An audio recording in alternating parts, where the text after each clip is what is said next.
माछ नुहे से मो झियो मालती। माछ कथा शुणु शुणु लोकों स्वादिष्ट माछ तरकारी कथा मन पड़ जाए। किंतु एही परिवार एही माछ को 22 वर्ष हेलाणी पालुछंती, किंतु केबे खाइबा कथा भाबी ना।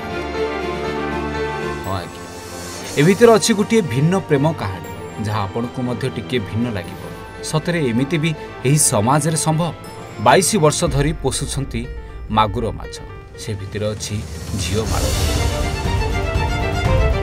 गोटे माछ को निज झीठू अधिक भल पाउछंती परिवार लोके। हाँ आज्ञा, मनीष एवं कथा कहि पारु नथिबा माछर देखिबाकू मिलिछि अद्भुत प्रेम संपर्क नुआपड़ा जिला पटरपाली अंचल रे। जिला सदर महकुमा ठारू 6 किलोमीटर दूरवर्ती गोडफुला पंचायत अंतर्गत पटरपाली ग्राम रे रहंती सरोजु महाराज। तांको बाड़ी कूरे आज को 22 वर्ष ऊर्ध्व समय हेबो रहुछि मालती नारे जणे माछ। कहबाकू गले देशी मगुर माछ प्रजातिर प्राय 4टी माछ रहुचंती, आ से भितर अछि मालती। सरोजुंको झियो पूर्णिमा बापांको छोट बेले कूरे माछ पोषिबाकू कहिथिले। आ झियो पूर्णिमा एवं मालती बोली जे माछटी अछि दुई जण एका सह छोटरू बड़ हेले।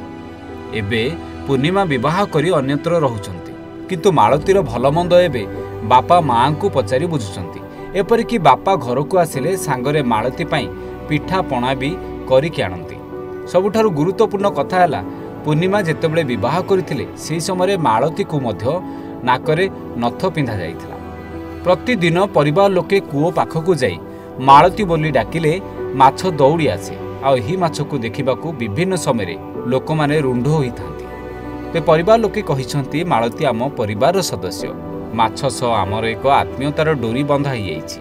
तेबे सरोज महाराजंकर एही कूओ को देखिबाकू काहीं कुआडू लोक दौड़ी आसुछंती, कारण केही भी सहजरे विश्वास करि पारुनाहांती। मागुर माछ केमिति बा को मनीषर झियो होई पारे, किंतु सतरे निज झियोठू भी अधिक भल पाउछंती परिवार।